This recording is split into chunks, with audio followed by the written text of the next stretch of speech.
साथियों नमस्कार, मैं हरिश्चंद्र बंडवाल इस वीडियो में आप सभी का स्वागत करता हूं।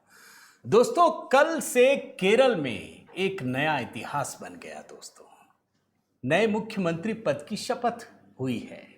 कांग्रेस पार्टी प्रचंड बहुमत से जीती है और बहुत सारे दिन हो गए। आप जानते हैं कि आज 19 तारीख है, 18 तारीख को शपथ ग्रहण हुआ। आप समझिए कितने दिन लग गए। लेकिन आप एक बात ध्यान रखिए दोस्तों, भाई जिस भी राज्य में, चाहे आप असम लीजिए, बंगाल लीजिए, तमिलनाडु, पुडुचेरी, तमाम राज्यों की बात कह रहा हूं, हर जगह आपको कुछ ना कुछ तो दिखता है कि कुछ हो रहा है। लेकिन केरल में जो कुछ हो रहा है दोस्तों, वो निश्चित रूप से पूरे देश के लिए एक चेतावनी की तरह है। और इस चेतावनी में राहुल गांधी किस तरीके से फंसते हुए नजर आते हैं, आज इसी की कहानी आपके सामने रखने जा रहा हूं। सबने देखा कि केरल में शपथ ग्रहण समारोह में एक से बढ़कर एक दिग्गज, सबको लग रहा होगा कैमरे की नजर से कि वाह, गांधी परिवार का जलवा है। लेकिन असल में दोस्तों, केरल में किस तरीके से गांधी परिवार की धज्जियां उड़ी है, यह मैं आपको दिखाने जा रहा हूं। और ये धज्जियां, कई बार क्या होता है दोस्तों, मैं आपको बंगाल की कहानी से समझाता हूं। जब पश्चिम बंगाल में लगातार जीत रही थी ना ममता बनर्जी, तो उनको लगने लगा कि अरे जनता क्या है, हम हैं भाग्य विधाता, हम भाग्य निर्माता हैं। लेकिन जब जनता सचेत होती है ना, तो सारी चीजें पलट जाती है। केरल में यही इशारा मिल गया दोस्तों। कल ऐसी घटना घटी है जिससे सारी कहानी पलट जाती है। मैं दावे के साथ कहता हूं, पूरा वीडियो जब देखेंगे तब आपको समझ में आएगा कि राहुल गांधी किस तरीके से फंसते हुए नजर आते हैं, कैसे गांधी परिवार के सारे आइडिया, सारे विजन की धज्जियां उड़ जाती हैं। यह मैं आपको वीडियो में डिकोड करने जा रहा हूं। और यह पूरे दक्षिण भारत के लिए दोस्तों एक बहुत बड़ा आधार स्तंभ बनने जा रहा है। मैं निवेदन करता हूं दोस्तों, एक कमेंट जरूर कीजिएगा, जय सिया राम लिख दीजिएगा, ताकि संवाद का एक सिलसिला भी शुरू हो। और लाइक कीजिएगा, शेयर कीजिएगा। आइए शुरू करते हैं एक एक करके। पहले तो मैं दोस्तों आपको राहुल गांधी के कुछ पुरानी चीजें दिखाता हूं, सिर्फ दो चीज दिखाऊंगा। एक बयान दिखाऊंगा, उनका एक नारा है, जितनी आबादी उतना हक। भूल तो नहीं गए, याद दिलाना जरूरी है, जितनी आबादी उतना हक। राहुल गांधी जी कमाल कहते थे, बोलते थे, हम तो साथ हैं भाई, जितनी आबादी दे दो हक। बयान सुनाता हूं आपको, जरा सुन लीजिए। सेंसस को रिलीज कराएंगे, 50% के कैप को हटवाएंगे और दलित और आदिवासियों को जितनी उनकी आबादी है उतना रिजर्वेशन दिलवाएंगे। देखा आपने दोस्तों। और इसी से जुड़ा हुआ एक ट्वीट भी दिखा देता हूं। यह ट्वीट है 22 सितंबर 2023, मतलब लोकसभा चुनाव के पहले। जितनी आबादी उतनी हिस्सेदारी, ये हमारे ओबीसी भाई बहनों का हक है। कास्ट सेंसस के आंकड़े अभी जारी करो, नई जनगणना जाति के आधार पर करो, महिला आरक्षण को 10 साल बाद नहीं अभी से लागू करो, ब्ला ब्ला ब्ला। एक लाइन पढ़ लिया ना आपने, जितनी आबादी उतनी हिस्सेदारी। जब हिंदुओं को बांटना होता है तब ये नारा गढ़ते हैं। लेकिन जैसे ही केरल आते हैं तो होता क्या है दोस्तों, ध्यान से देखिएगा। पश्चिम बंगाल में हिंदुओं के साथ जो अत्याचार हुआ है, वो कहानी आपको अब कहीं और दिखेगी। पूरी कहानी दिखा रहा हूं। कल कांग्रेस के नेता वीडी सतीशन ने दोस्तों मुख्यमंत्री पद की शपथ ले ली है। और ये जो कांग्रेस पार्टी है, उसी की अगुवाई में यूनाइटेड डेमोक्रेटिक फ्रंट, पूरा गठबंधन है, पूरा गठबंधन, और प्रचंड जीत मिली है। नई कैबिनेट का ऐलान कर दिया। इसमें मुख्यमंत्री के अलावा 20 और मंत्रियों ने शपथ ली। मतलब यह भी एक अच्छा है कि फुल फ्लेजेड जो कैबिनेट बनता है, मंत्रिमंडल बनता है, वो सब ने। जरा आपको तस्वीर भी दिखाता हूं। यह है मुख्यमंत्री वीडी सतीशन। अच्छी तस्वीर है, नए युग की शुरुआत है। और नीचे आपको कुछ कोलाज टाइप से, ये कांग्रेस के ही हैंडल से उठाया है। हर तरफ राहुल गांधी छाए हुए हैं। ये कांग्रेस का हैंडल है, वहीं से उठाया। तो भाई कांग्रेस में और कौन होगा? अब दिखे ना, पहली तस्वीर में कांग्रेस, दूसरे में शपथ, तीसरे में राहुल, चौथे में राहुल, पांचवें में राहुल, छठे में जनता, सातवें में राहुल। यानी 3, 4, 3, 7, 7 में से 5 तस्वीरों में राहुल गांधी दिख रहे हैं। नहीं, छठे में भी है, माने 7 में से 6 तस्वीरों में राहुल गांधी जरूर हैं। ये राहुल गांधी का जलवा है, लग तो रहा है ना, राहुल गांधी का जलवा है। अब जरा मंत्रिमंडल देखिए। यूडीएफ मंत्रिमंडल में दोस्तों कांग्रेस के कोटे से 12, मुस्लिम लीग के कोटे से 5, मुस्लिम लीग के कोटे से 5 हैं। ध्यान से सुन लीजिए। एक एक सदस्य अन्य 4 सहयोगी दलों से लिए गए हैं। यानी 21 सदस्यीय कैबिनेट, 20 मंत्री बने, मुख्यमंत्री को छोड़ दीजिए, तो 12 मंत्री अल्पसंख्यक वर्ग से बनाए गए हैं। 12। आप सोचिए, 20 मंत्री हैं वीडी सतीशन के साथ, और उसमें 12 अल्पसंख्यक वर्ग से, 6 मुस्लिम से, 6 ईसाई समाज से, और जो 6 मुस्लिम बने हैं उसमें 5 तो मुस्लिम लीग जो पार्टी है उससे बने हैं, सिर्फ एक कांग्रेस से बना है। हिंदू समुदाय से 8 मंत्री बने हैं, 2 दलित हैं। और हिंदू मंत्रियों में दोस्तों ये भी जरा जानिए, नैयर समाज से 4 नेता शामिल हैं, जिसमें खुद मुख्यमंत्री भी आते हैं।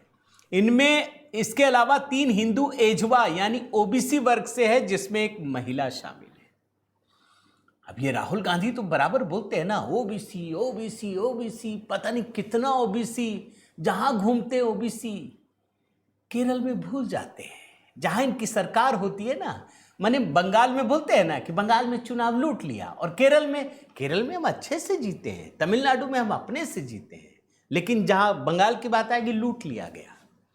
माने जहां भारतीय जनता पार्टी की सरकार है, ओबीसी ओबीसी ओबीसी, और केरल पहुंचते ही सब भूल गए। आप सोचिए, राहुल गांधी ने दोस्तों जब प्रचंड बहुमत मिला तो एक सवर्ण को मुख्यमंत्री बनाया गया। इनका पूरा नाम वीडी सतीशन का वदस्यरी दामोदरन सतीशन है, जो खुद असरदार सवर्ण नैयर बिरादरी से आते हैं। ये है असली कहानी।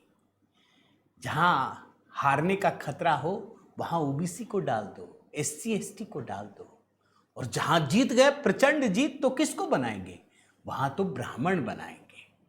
मुझे कोई उससे नहीं है दोस्तों, इस देश में जो भी टैलेंटेड है उसको हक है। मैं जरा राहुल गांधी को उन्हीं के हिसाब से, यहां पर भी पेज है, आपको बता दूं, पहले आप लिस्ट देख लीजिए जो इनका पूरा मंत्रिमंडल है। ये पूरा 20 लोगों की लिस्ट है, आप सारे नाम देख सकते हैं।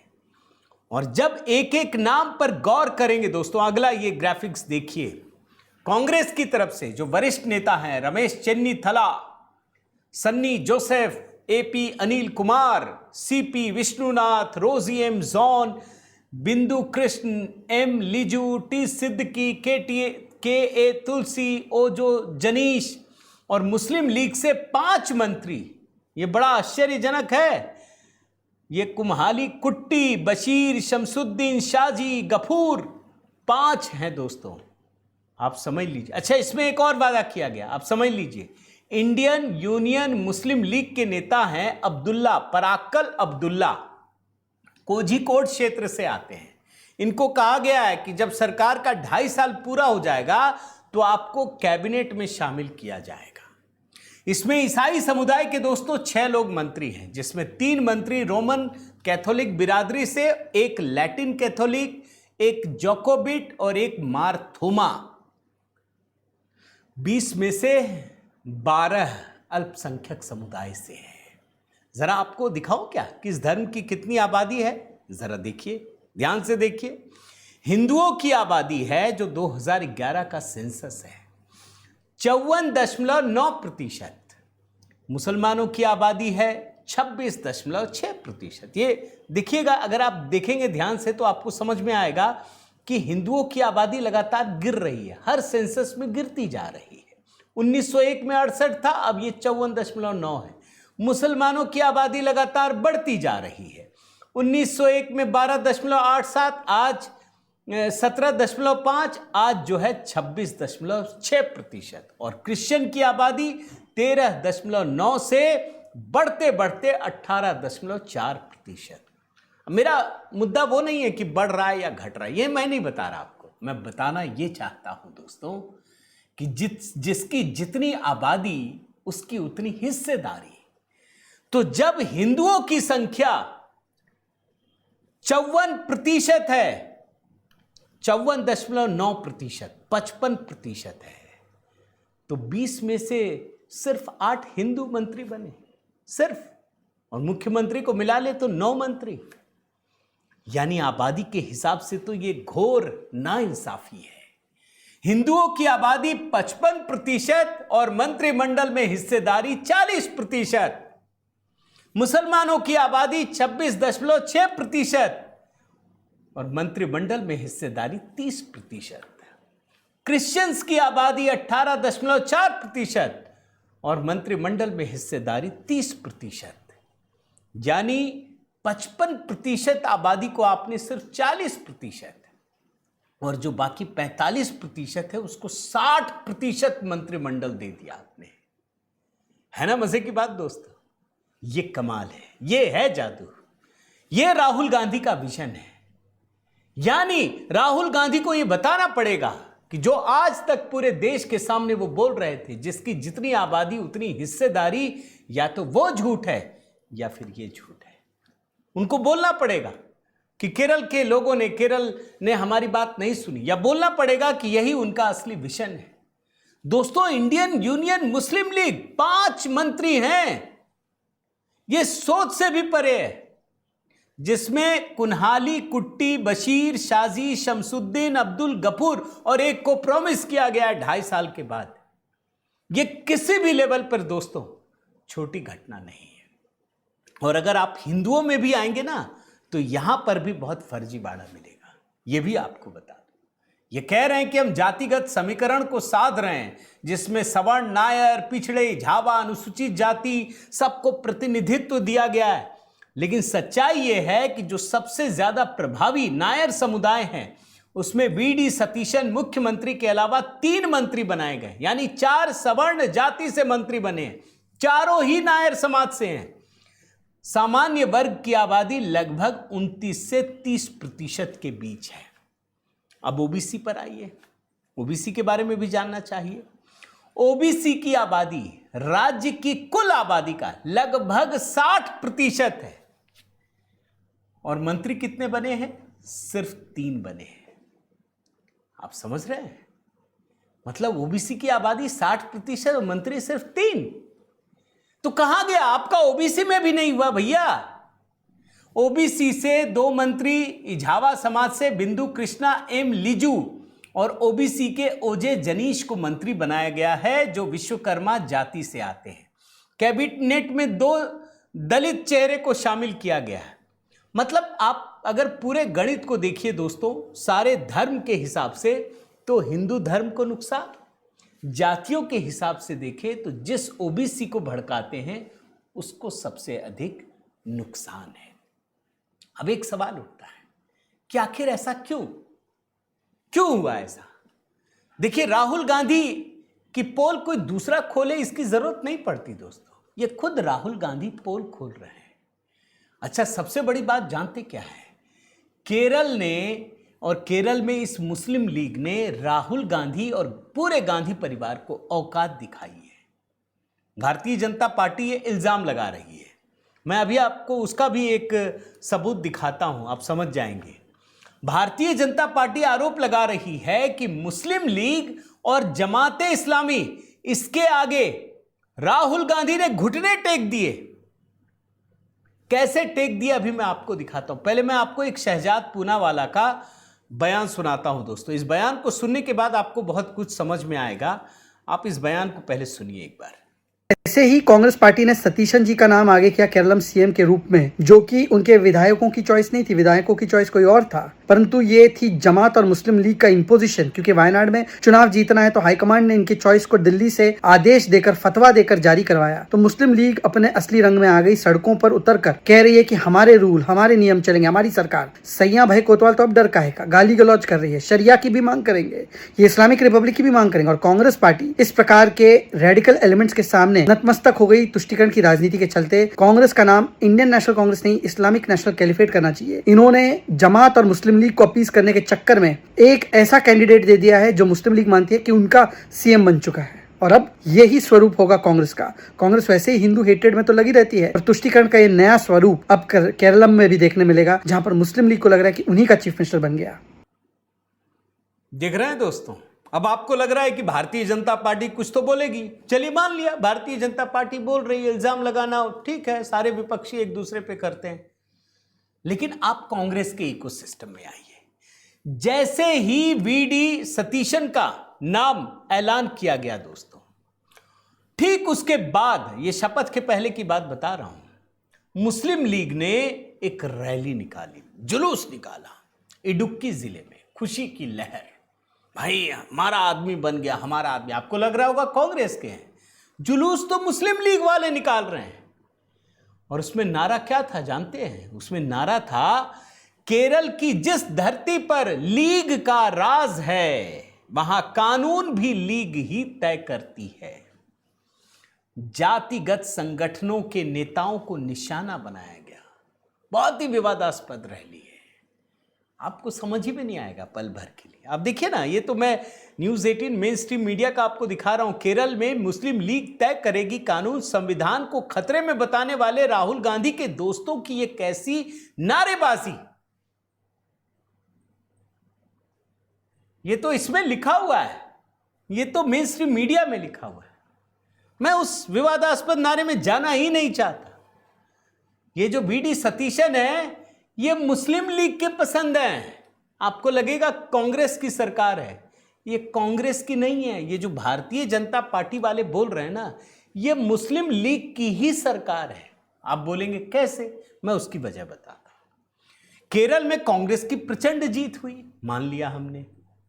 यूडीएफ की राहुल गांधी की पसंद जानते कौन थे? राहुल गांधी की पसंद थे वेणुगोपाल।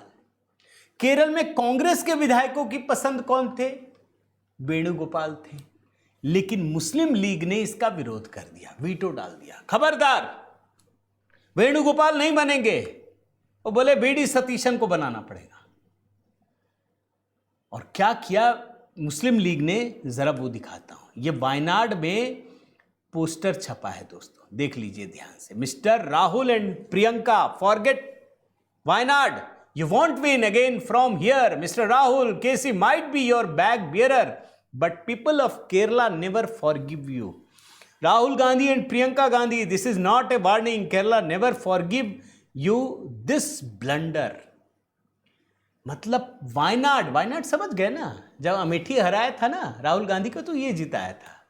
यहां मुसलमानों की संख्या ज्यादा, यहां अल्पसंख्यक बहुसंख्यक है, और बहुसंख्यक अल्पसंख्यक, हिंदू कम है।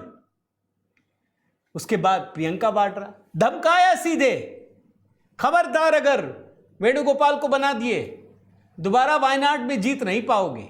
और साफ साफ कहा कि वायनाड को अगला अमेठी बना देंगे। राहुल प्रियंका को धमकी, वायनाड को बना देंगे अमेठी। सीधे सीधे चेतावनी दी गई कि वेणुगोपाल को बना मत देना, वरना बस बोरिया बिस्तर साफ। इसका मतलब कौन है वीडी सतीशन? मुस्लिम लीग की पसंद है, ये गांधी परिवार के पसंद बिल्कुल नहीं है दोस्तों। और एक बात याद रखिएगा, ये गांधी परिवार को भी सूट करता है। दूसरा तो सब बेकार है, लेकिन मुस्लिम लीग तो इनको सूट करता है। भाई भाजपा वाले बोलते हैं ना कि वो मुस्लिम लीग जो गया पाकिस्तान, वो तो असली यहां खड़ा हो गया है। आप समझिए। और ये बात कोई छिपी नहीं है भाई। कांग्रेस का आज तो साउथ इंडिया में ही सिमट गई है, ये भी इनका पीक है, अब यहां से डाउनफॉल शुरू होगा। क्या कहते हैं रेवंत रेड्डी, भूल तो नहीं गए? मुसलमानों के बीच एक रैली में उन्होंने क्या कहा था? कांग्रेस मुस्लिम है और मुस्लिम ही कांग्रेस। मतलब कांग्रेस का मतलब मुस्लिम, मुस्लिम का मतलब कांग्रेस। यह पहचान है मेरी, गर्व से कह रहे थे। बिहार में यह भी हुआ कहीं भारी ना पड़ जाए, लेकिन वो चाहते ही यही है कि कांग्रेस यानी मुस्लिम, मुस्लिम यानी कांग्रेस। और इसीलिए दोस्तों, जब केरल में यूडीएफ की, कांग्रेस की प्रचंड विजय होती है, तो अल्पसंख्यकों की तो चांदी हो जाती है, बहुसंख्यकों को नुकसान हो जाता है। कैसे? इसका जरा आपको अर्थ समझा देता हूं, आप एकदम समझ जाएंगे बड़े आसानी से। इस बार जो केरल में विधायकों की संख्या जो जीती है ना दोस्तों, विधायकों की जो संख्या, उसके बारे में बता, ये पहली बार है हिंदू विधायकों की संख्या घट गई है। बंगाल में तो भगवा रंग चढ़ गया, केरल में सब कुछ पलट गया है। बहुसंख्यक विधायकों की संख्या बुरी तरह से घट गई है। केरल विधानसभा में 140 सदस्य हैं, इस बार सिर्फ 70 हिंदू विधायक चुने गए हैं, जबकि मुस्लिम और ईसाई 35-35 यानी 70 हिंदू और 70 ईसाई और मुसलमान मिलाकर के। पिछले चुनाव की बात करें तो जीते हुए हिंदुओं की संख्या 78 थी, मुस्लिम और ईसाई विधायकों की संख्या 62। इस बार 8 हिंदू विधायक कम गए और 8 मुस्लिम और ईसाई विधायक बढ़ गए। आबादी कितनी है? हिंदुओं की आबादी 55%, मुस्लिम आबादी 27%, ईसाई आबादी 18%। यानी जिसकी आबादी 55% है उसके सिर्फ 70 विधायक चुने गए। जिसकी आबादी 27% है उसकी तो बराबरी है, लेकिन जो ईसाई वाले हैं 18%, उसके विधायकों की संख्या 25% बढ़ गई है। एक और एग्जाम्पल दिखा देता हूं, और ये एग्जाम्पल है असम का। असम में कांग्रेस के 19 विधायक चुने गए, उसमें 18 विधायक मुस्लिम हैं। बंगाल की भी यही स्थिति है। तो कांग्रेस जो चाहती थी वो हो गया दोस्तों। लेकिन मैं मानता हूं, ये तो गॉड्स ऑन कंट्री बोलते हैं ना भाई, देवताओं का देश केरल को बोलते हैं, देवताओं का ये की जगह होती है। वहाँ देखिए क्या हालत हो गई है। मैं तो बस इतना ही जानता हूँ, केरल के हिंदुओं को मतलब अब क्या कहा जाए, बंगाल के लोग तो जग गए, लेकिन उनको जागना अभी बहुत ज़रूरी है। अगर वो नहीं जागेंगे तो फिर तो केरल में क्या हुआ। लेकिन मैं मानता हूँ दोस्तों, अगर मुझसे आप पूछेंगे तो ये एक बड़ा पॉजिटिव साइन है। कोई भी चीज़ जब अति होता है ना, वहीं से फिर उसका एक समाधान निकलना शुरू होता है। केरल में मान कर चलिए कि अब यहाँ भारतीय जनता पार्टी का जो उभार होगा, उसका असर आपको आने वाले चुनाव में ज़रूर दिखेगा। अभी तो सिर्फ 3 विधायक है ना, आने वाले चुनाव का इंतज़ार कीजिएगा। सारे के सारे हिंदू अगर एक मुश्त भारतीय जनता पार्टी के पीछे गोलबंद हो जाएं, तो आप आश्चर्य मत कीजिएगा। आपकी क्या राय है दोस्त? ज़रूर कमेंट करके बताइएगा कि आप क्या सोचते हैं। कुछ ना हो तो जय सिया राम लिख दीजिएगा, लाइक कीजिए, शेयर कीजिए। अगर चैनल आपने सब्सक्राइब नहीं किया है दोस्तों, ज़रूर कीजिएगा, बेल आइकन दबा दीजिए। HB शॉर्ट्स के वीडियो कमेंट में पिंड कर दिए हैं दोस्तों। और साथ ही एक गाना मैंने दोस्तों मेंबर्स के लिए डाला है, किसी ने मेरे ऊपर तैयार किया था, ज़रूर देखिएगा, लेकिन उसके लिए आपको मेंबरशिप लेना पड़ेगा। मैंने उसे चैनल पर अपलोड किया है, देखिएगा, बताइएगा कैसा लगा। बहुत बहुत धन्यवाद। जय सिया राम।